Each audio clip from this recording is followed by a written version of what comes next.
مرحبا. اذا تبون يطلب الوساطه من اردوغان للتقرب من اسرائيل، قال لي التطبيع ما عندناش مشكل نورمالمون. الجزائر تركيا حنا عندنا، لا قال لك حنا المغاربه مطبعين. الرئيس ديالهم راهو غادي، الرئيس ديال تركيا دار اكفس من ذلك وسلم على نتنياهو مباشره. يعني اليد اللي سلم عليها نتنياهو واللي سلم عليها تبون. على اي حال نعود الى، أنا عندي سؤال في هذا اللايف، تبع مزيان. السؤال ديالي هو أن تبون ملي وقف قدام أردوغان قال جملة، هذيك الجملة بغيتكم تسمعوها مزيان الجملة. إذا قبل ما نمشيو السؤال اللي مطروحنا الشبيبة، بلاتي اعطونا بارطاج الاخوان، الله يطول اعماركم، بارطاجوا لنا اللايف. ما يمكنش نديماريو حنا بهذا العدد هذا. الله يجزيكم بخير، لا نطلب الكثير، شويه ديال تكبيس وبارطاج ليس الا. اذا قبل ما غادي نمشيو غادي نهضروا على جوج الحوايج. السي تبون ملي وقف قدام اردوغان قال ليه جمله كل شيء تمام، هذه غادي نركزوا عليها وغادي نقولوا علاش قالها. ثاني حاجه، تبون في زيارته السابقه كان يستقبله مسؤولا تركيا ثم يذهب او يديوه هو كرئيس الى القصر ديال اردوغان. هذه المره اردوغان هو اللي استقبل تبون. ما الذي تغير؟ السؤال الثالث وشنو هو العمل اللي داروا تبون حتى يعني يتم تتويجه بأعلى وسام كما فعلوا مع الأمير عبد القادر، يعني وسام تركي داخل الدولة التركية. واش دار تبون؟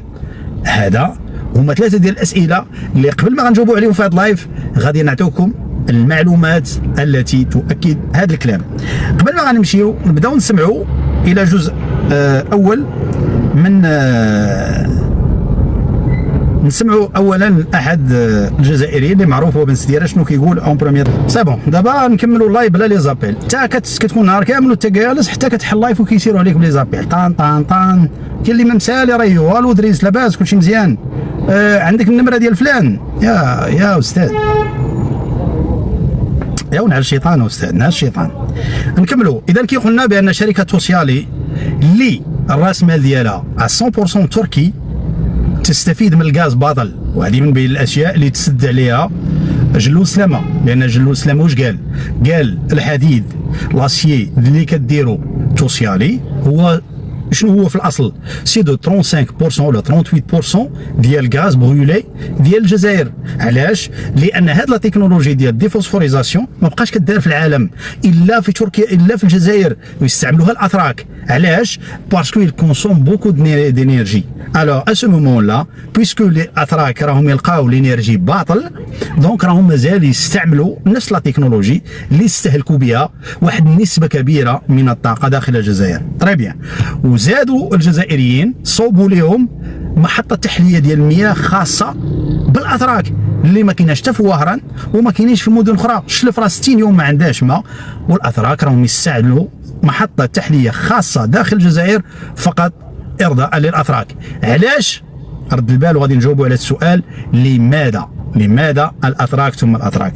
لان كما يعلم الجميع بان بوتفليقه هو اللي جاب الاماراتيين للجزائر، وتبون يكره الاماراتيين لانه لم يستفد من تلك الامتيازات اللي كانوا واخدينها كما نقولوا بوتفليقه الله يرحمه وجماعته، وما كانش يستافدوا منها تبون وجماعته. لذلك حينما ترأس تبون كان اول همه هو مهاجمه الامارات. الان دار يدو في الاتراك، والان كما مشى يعني اردوغان اول جمله قالها كل شيء تمام. غادي نرد لك الفيديو وغادي تشوف اللقطه اللي غيقول فيها تبون كل شيء تمام. تبع مزيان. نبقاو مع توسيالي وهذه المعلومات ومن بعد نمر الى حاله ثانيه. تفضل. هذه التوسيالي انا غير غادي نعرج على واحد 3 نقاط مادام قدامي باش ما نغلق هذا التليفون هذا. اولا واحد الجزائري مشى لتونس قال 2 كلمات وقال الصراحه لاحظ اشنو قال ملي مشى لتونس. تبع مزيان. حنايا نتوما فايتينا بحوايج بزاف. باش فايتينكم؟ فايتينا بالعقاله والتربيه. اول حاجه جزائري مشى لتونس، وفي لقاء صحفي يعني في الميكرو تروطوار قال ليها انتم فايتينا بصوالح بزاف، واول حاجه فايتينا بها هو النقاء والتربيه، وهذا هو صلب الموضوع. السيد سبونطاني هكا قال هذه الجمله هذه. لاحظ شنو غيطرى ليه. السلام على رسول الله وراني لقيت العذر الجزائري كامل. مشاو الدي ديال الجزائر شدوه وجلسوا على القرعه وقالوا ليه تعتذر للشعب، وماشي غير تعتذر، زيد سب التونسيين. تبع مزيان. وراني انا كنت ماشي في الوعي تاعي، راه ما كانش في الوعي تاعو. علاش؟ لانه كي تخرج انت من الجزائر تخرج من الوعي اللي مفروض عليك، تخرج من الدغمائيه وما تبقاش مهبول. هذا هو بغى يقصد، انك ملي كتخرج من الجزائر ما تبقاش مهبول. كي رجع دابا رجع الوعي ديالو اللي مفروض عليه داخل الجزائر. تبع اش غيقول. باش ونتمنى الجزائريين تاعنا يسامحوني، ونتمنى من الجزائر تاوعو يسامحوه. نتمنى من الجزائريين تاوعو يسامحوه. زيد. يا ربي سبحانه. تونس انا قلت متربي فيها عجبك تونس. تونس ما خرج من البار مشى للصباط يصير الجمهوريه. قال له علاش قلتي التونسي بانه مربي؟ قال لهم كي خرجت انا من البار مسح لي الصباط. سمعتيه؟ سي بون. تبع مزيان. وثاني حاجه جاتني هي فرصه، جاتها فرصه ليها هي، جاتني مباشره بغات تستغلني وقالت لي جاتو مباشره تستغلك انت. غتعطينا التركيبه ديال الانشطار النواه ديال اليورانيوم المخفف اللي كتدخل في اطار الطرد المركزي. زعما انت هنايا فهمت؟ هي باش انت جيتي هنا التركيبه مستغلاتك. الهيشر يا محينك، الهيشر المرخص. إعلامية جزائرية الأستاذة لينا، هذه بنت مجاهد، ومشات أبعد من ذلك أن عائلتها يعني من الشهداء، وهذه ما تقدرش أنت تمنعها. أوكي دونك هذه علاه ما هضرتش عليها؟ إعلامية جزائرية بالناسيوناليتي ألجيريان، علاه ما هضرتيش على بنت الشهيد هذه لينا؟ نورمالمون لازمكم تهضروا على لينا.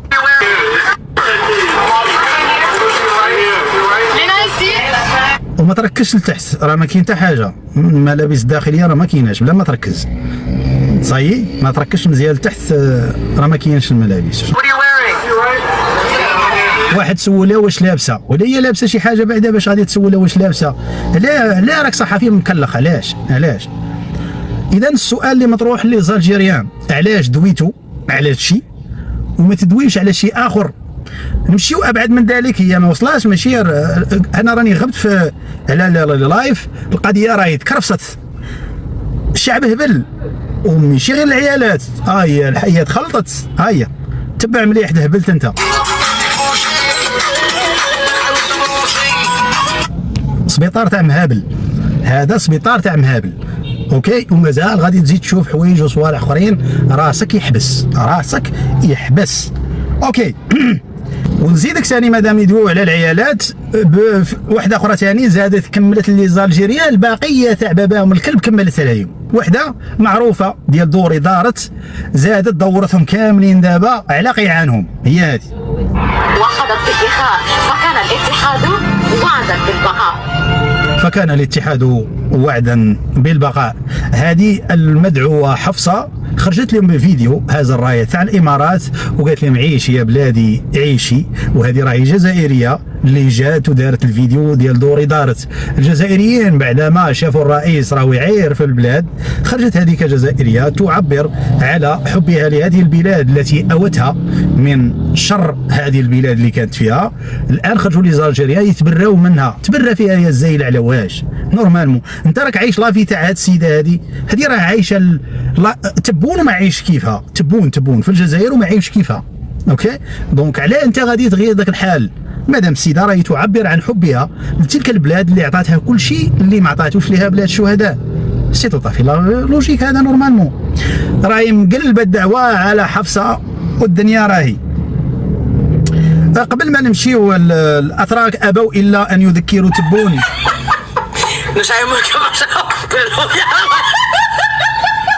الشيء الخطوط في تركيا كي دايرين ولا ما شتيمش؟ البلاد ديال القوه الضاربه ضرب على تركيا كي دايره، وشوف الجزائر كي دايره. الله يعطيكم غير مصيبه من عندي انا. علاه تشوهوا برواحكم؟ علاه تشوهوا برواحكم غير هكاك؟ اوكي غادي نمشيو بالمناسبه نبغي نحيي الاخ فارس اللي كان طلع معايا واحد النهار انا في لايف وتكلم على الحركه في الجزائر.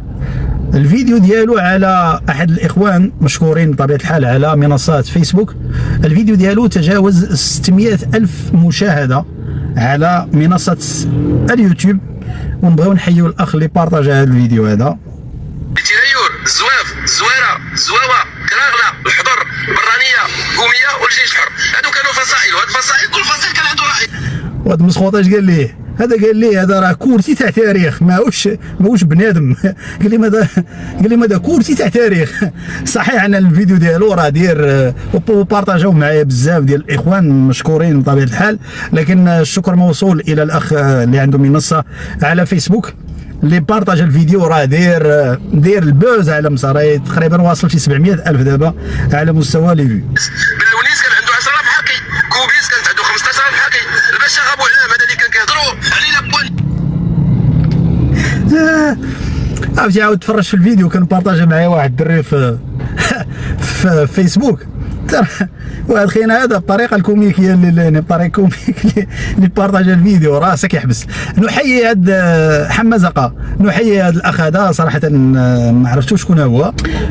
دعونا نعود الى صلب الموضوع. بغيت نعرج على واحد النقطه. كاين واحد الجزائري دابا راهو كيتركل دابا في الجزائر بعدما طردته الامارات لانه كان داخل في واحد العصابه ديال البيع والتجار في البشر اللي هو البيرات، والان راهو يضرب في الامارات. تخيل انت راك عشتي في الامارات سنين وسنين وكنتي تخدم وحصلوك والفيديوهات كاينين ديالو، الان وليتي تضرب في الامارات. المهم بلا ما ندوزو هذا ما يحصلش لي كاع الشرف ندوزو انا في لايف.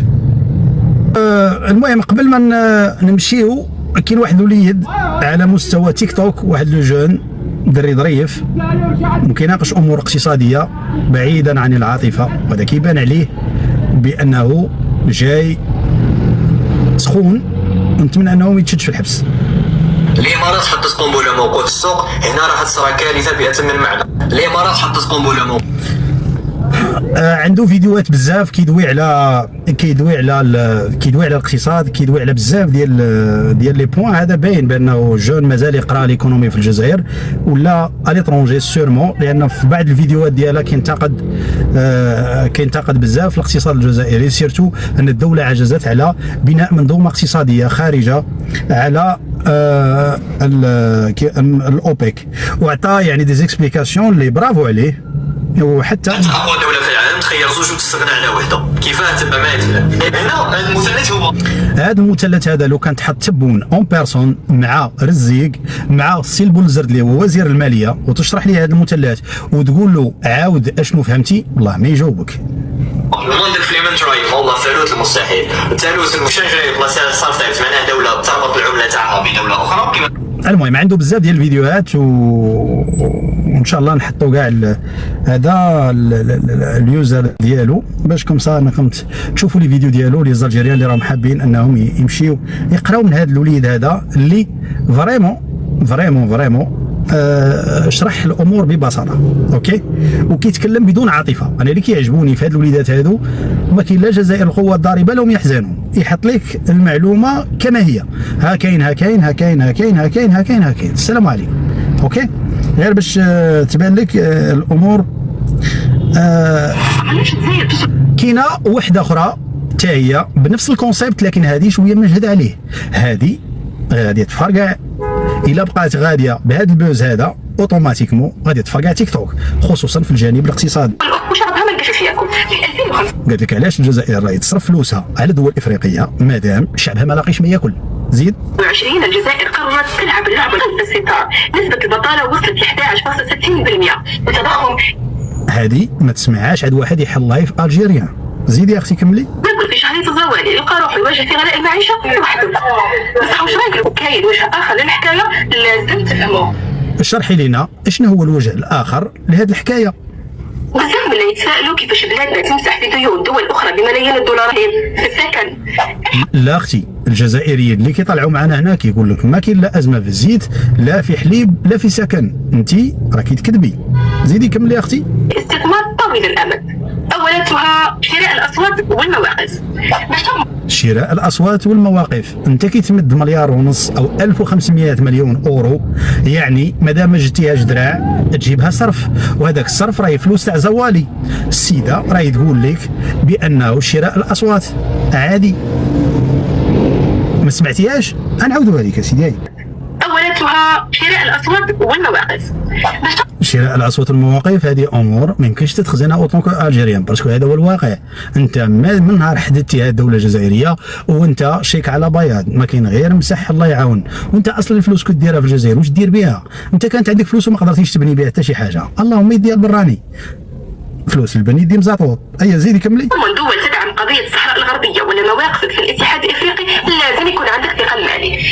يا اختي الكريمه، هذا الكلام هذا قادر يديك الحبس. راكي تقولي بان الدوله الجزائريه عبر صرفها لاكثر من 1500 مليون دولار من اجل شراء المواقف والاصوات لدعم الصحراء الغربيه، وهذا الكلام قادر يديك الحراش. سمحي لي مزيان، انا ناقل الكفر ليس بكافر. هي زيدي كملي يا سيدي. افريقيا اذا ما مديتش ما تسواش، العالم كامل راه الا ما مديتش راك ما تسواش، دونك لازمك تمد. ومنين تمد؟ تمد من فلوس الشعب. هيا كملي يا لاله. وهنا الدراهم هي لوتيكي لدخول نادي الكبار. ثانيتها الدراهم هو التيكي للدخول، بمعنى الا ما مديتيش دراهم ما نزيدوش كاع نسمعوا بيك، وهنا غادي يوليو يلعبوا عليك. اوكي، اذا الدوله الجزائريه والجزائريين لازمهم يعطيو. يعني انت اوطونكو جزائري لازمك تعطي باش تامن الحدود. باش تامن الحدود المتراميه الاطراف لازمك تعطي. ومساله العطايا كانت من زمان، مش يلا دابا. اخواننا نتكلموا على الفلوس، ماناش نتكلموا على العطايا اللي يفهموها لي زالجيريان. اوكي، ويعطيه. اي الطيح مع الدار. يعني باختصار شديد الشعب ما يهموش النفوذ في اديس ابابا. يا اختي، هو الدوله الجزائريه محات ديون على بزاف ديال الدول، وهذيك الدول ولات في صف المغرب، على راسهم مالي مثلا. والدليل على ذلك ان الجزائر الى هذه اللحظه راهي مازال تصرف. بغيتي الدليل؟ انا نعطيك الدليل. لا كملي بعد الفيديو الاول ونرجع نعطيك الدليل. تكمل. بابا يمكن بالاولويات. هذه الملايير علاش ما تحولهاش لمصانع تخدم شبابك اولا، بعدها تخمم انك تقدم في المساعدات. لا سمحي لي، هذه النقطه هذه شويه خايبه. هذه نقطه ما يبغوش يسمعوها لي زالجيريان والله العظيم. مي عاوديها لي الله يرضي عليك. المصانع تخدم شبابك اولا، بعدها تخمم انك تقدم مساعدات لدول افريقيه. ماشي هذا هو اللوجيك نورمالمون. عندك دراهم ابني بها مشاريع قوميه يخدم فيها الشعب، ومن بعد كي يولي عندك اكتفاء ذاتي روح ساعد الناس. النظام الجزائري بعد ان عجز في بناء نظام مهيكل ونظام مالي شفاف ديريكتومون ولا يعطي ويعطيه. اي وهذا هو الفرق بين الدول القويه والدول الضعيفه، التوازن. لا اختي، ما تقوليش الدوله الجزائريه راهي ضعيفه لذلك عطات فلوس. تخسر دراهم لو شابنا في جرة البرستيج سياسي. استاذه ختمت هذه راهي صحفيه جزائريه للمعلومه، قالت لك يا نمدوا دراهمنا باش اننا نديو نفوذ، يا اما نخسروا فلوسنا ونخسروا سياستنا من اجل البرستيج على الخوى الخاوي. دونك السؤال يبقى مطروح، كميه الانتقاد، كميه السب، كميه راسك يحبس في لي كومونتير. عرفتي شنو راسك يحبس رغم ان السيده تكلمت بشكل عقلاني وموضوعي. ردها عليها ان استطعت عادي، لانها تكلمت بكل موضوعيه. المهم كاين بزاف ديال المواضيع اللي طرقات يعني في نهايه هذا اليوم، كما قلت في النهايه ديال هذا الشهر، لكن دعونا نذهب مباشره نعود الى صلب الموضوع. إذن في خبر منشور على قناة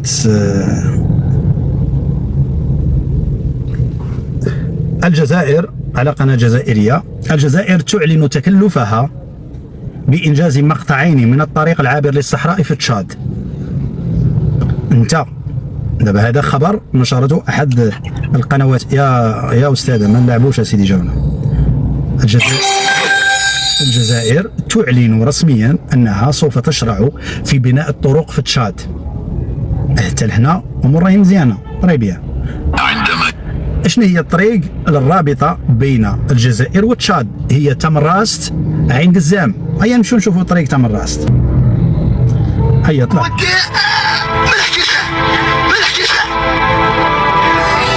يعني مواطن جزائري كي تبغي تمشي تدخل لتشاد، انت كمواطن لازمك تمشي في اكثر من 1000 كيلومتر فوق الحجر باش تدخل في طريق مريقله. فين؟ في تشاد. اسمح لي بزاف بلاتي، الطريق اللي زوينه في تشاد شكون صوبوها؟ لي زالجيريان. نشريو النفوذ باطل ولا لازمنا نبنيو طرقان في تشاد؟ ما نبنيوش في الجزائر. واش نديرو حنا بالجزائر؟ اي الجزائري مولف بذكر فيز نورمال.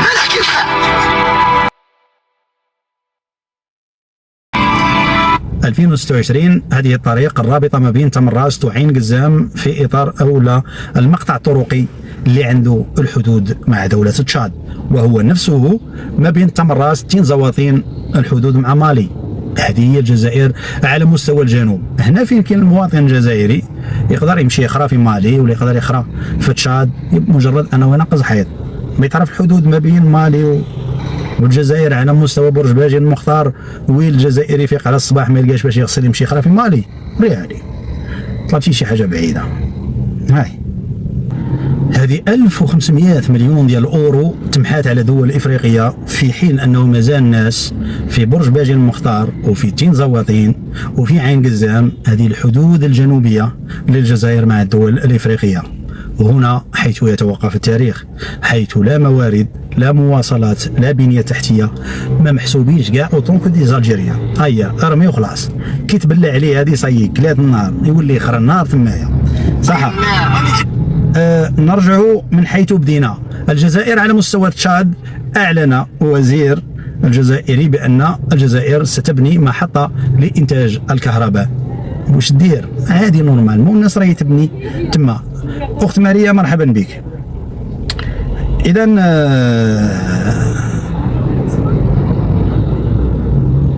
قبل ما نمشيو لازمنا نعطيو خليكم معايا دقيقه نرجعوا لموضوعنا. شكرا اختي ماريا ربي يحفظك. اذا غادي نرجعوا لموضوعنا، هو الرئيس الجزائري وزيارته لتركيا. الان انا طرحت سؤال ونتمنى يعني كجزائري يقدر يجاوبنا على السؤال. شنو المقصود بالكلمه ديال تبون حينما وقف قدام اردوغان قال ليه كل شيء تمام؟ شنو صفيت عليهم عاد جيت ولا شنو معناتها؟ هذه النقطه الاولى. النقطه الثانيه، ماذا فعل تبون حتى ينال الميداليه او لا اكبر الاوسمه الموجوده في تركيا؟ بغيتوا تسمعوا الحقيقه اليكم التالي. عندما يدرك حتى يدرك بلاسي.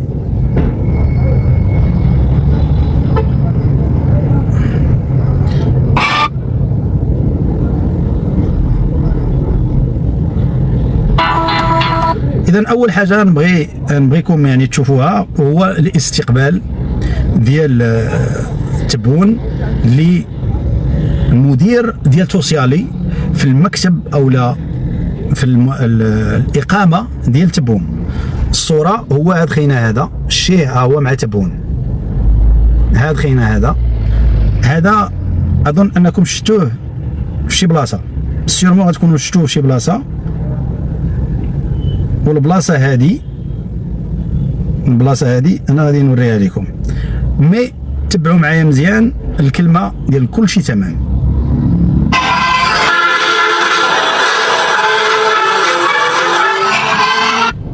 كل شيء تمام. راني غيزت لباباهم الشقف صاير راني كملت معاهم عاد جيت. اذا هذه ديال كل شيء تمام بمعنى ان تبون أكمل المهمة على أحسن وجه، وبالتالي يستحق عليه الوسام. سي نورمال، السيد راه خدم، ولأنه خدم فمن حقه أنه يكافئ بطبيعه الحال على العمل ديالو. مي خليكم نمشيو للسيد هذاك اولا الرئيس اولا المدير ديال توسيالي اللي استقبلوا تبون داخل الجزائر.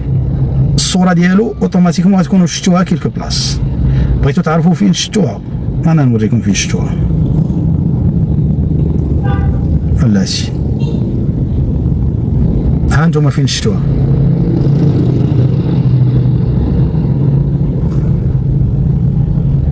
بلاتي الانترنت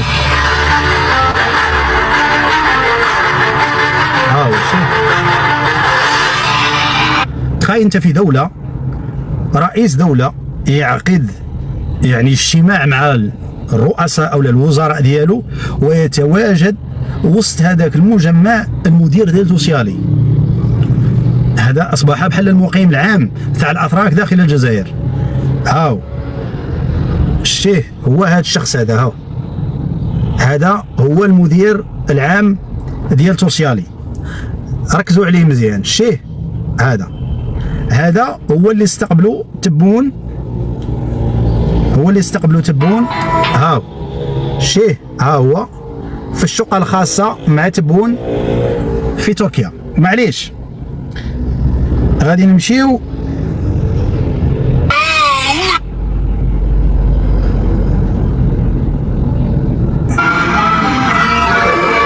شي واحد يشرح لنا لماذا تم تغيير السجاد نورمالمون في العلاقات الدبلوماسية وزيارة الدول كيكون طابي روج، هذا علاش ردوه أزرق؟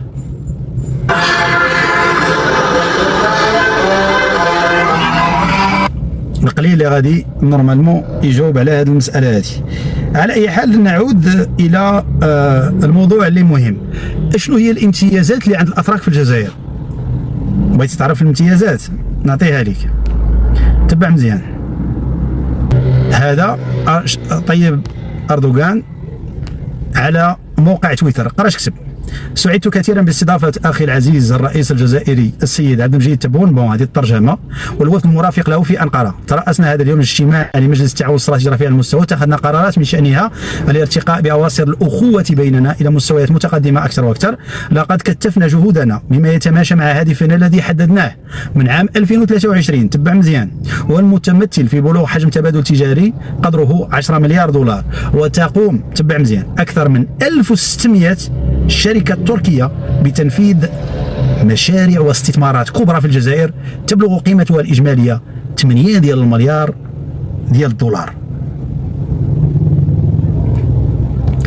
1600 شركة تركية متواجدة في الجزائر. وكاينة شركة سميتها دونايسر التركية المتواجدة في أضرار كيديو بقع أرضية تتجاوز 4000 هكتار. الرقم صحيح، الرقم صحيح. بتعرف الدليل؟ دوك الدليل، تبع معايا مزيان دي الدليل. عطوني دقيقة باسكو غادي نرجع شوية اللور. زيد عطوني دقيقة، كبسوا لنا شوية الدراري الشبيبة، كبسوا لنا شوية وكمسا نزيدو نعطيو بعد.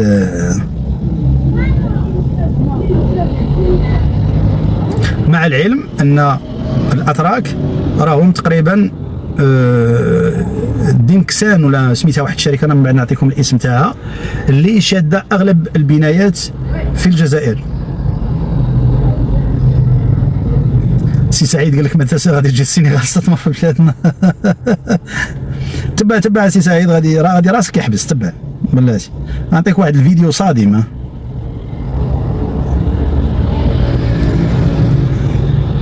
أنا كنت درت لايف على الاحتلال التركي وأعطيت المشاريع اللي واخدينها على مستوى النسيج، الأغذية، على مستوى بناء الطرق، على مستوى البناء، على مستوى حتى وأكثر يعني حاجة مستغلينها الجزائري الأتراك في الجزائر هي الشركات توسيالي المتخصصة في الحديد، واللي راهي تصوبوا في الجزائر تقدر تقول باطل. وهنا مستفد الرئيس الجزائري بطبيعة الحال. خلينا غادي نعطيكم الفيديو، نتمنى انه باسكو هو اسمع عيشوا. مراكش في الامريكان ينسيبوا فيك الحملات تاع البنك الجزائري.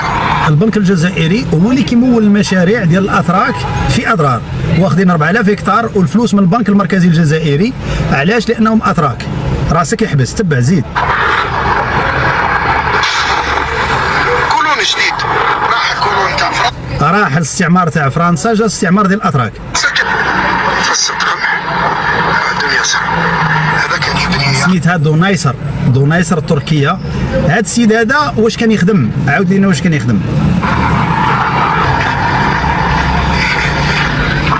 السيد حل شركه يبني فيها باطيمات، شويه تلقى راسو يدي ب 4000 هكتار في اضرار، وياخذ الفلوس من البنك ديال الجزائر باش يمول مشاريع في الجنوب الجزائري. هذا يا ما عيتوش من هاد التبليغات هاد، والله الله يغصبكم.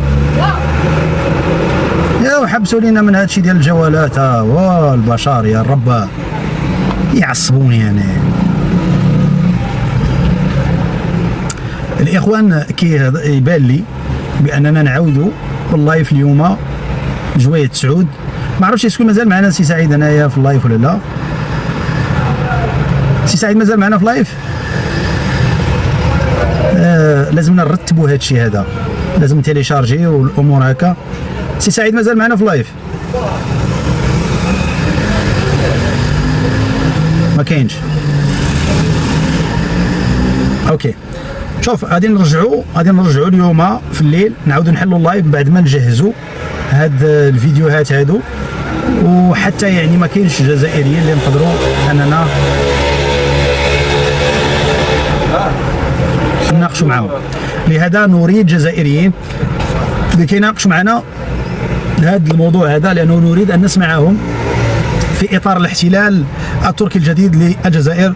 نخبركم بانه احد يعني وزيره الحرب ولا الجيش، احد ممثلي الجيش واللي هي فرنسيه، ستعود او عادت اليوم الى الجزائر مع السفير الفرنسي بالجزائر من اجل عوده العلاقات الدبلوماسيه بين الجزائر وفرنسا، من اجل احياء الذاكره ديال جرائم فرنسا في خراطه وفي العديد من المناطق التي حدثت في الجزائر. وكانت الرساله ديال الفرنسيين واضحه في هذا الباب. اظن نقدروا نعاودوا نحطوها بدون اننا ننساو. كذلك السفاره ديال الولايات المتحده الامريكيه بالجزائر قالت بان الوضع الراهن بالصحراء الغربيه لا يخدم مصالح ان يستمر، وهنا الرساله كانت واضحه. عندنا هذه هي الصوره اللي تبون بعد أن أكمل المهمة على أحسن وجه، ينال كما نال الأمير عبد القادر يعني الوسام. الآن ينال الوسام بعد أن أدى المهمة ديالو على أحسن وجه. هذا موضوع سنناقشه. الصورة ربما تكون أكثر وضوح. شكرا تبون، لقد أحسنت الخدمة وربيت لزالجيريا، أعطيت المصالح الأتراك. الرئيس التركي أجابك على تويتر وقال أكثر من 1600 شركة تركية راهي تمارس الاحتلال داخل الجزائر.